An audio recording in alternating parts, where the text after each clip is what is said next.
If I recall from the day we came down to visit you, you kind of embrace inconsistency a little bit, don't you, in your beer?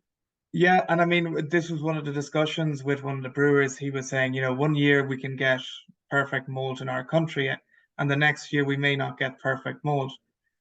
And to him, that was a big negative. To me, I think you have to embrace the variability.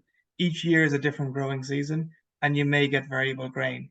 And why shy away from that? Why, as a brewer, why would you leave your maltster hanging for 1 year and just say, why would I buy that? That's different. It's a different grain quality.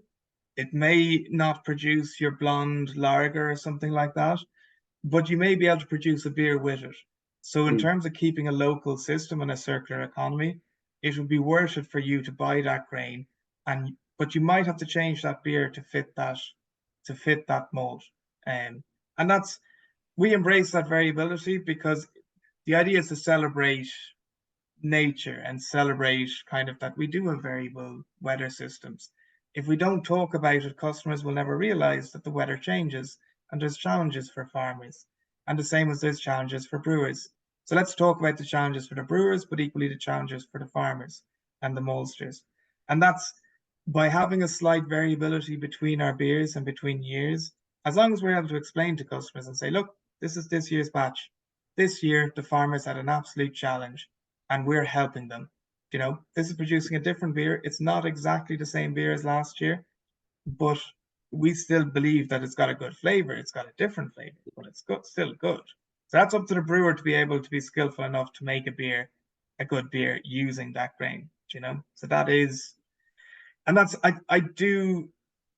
There is good grain and there's bad grain, yes, but I do challenge some of the specifications which are drawn up for large multinational corporations.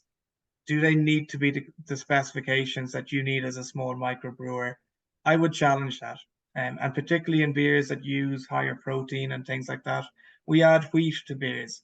So if you've got higher protein in the grain, just reduce the amount of wheat you have. Let's play with it and look at it in a holistic point of view. We don't have to always stick to these regimented views and then go break the rules of macrobreweries anyway and add wheat and oats and all sorts of other grains to it. So let's look at our raw ingredients and use them for what they're exhibiting. Be that high protein, be that whatever it is.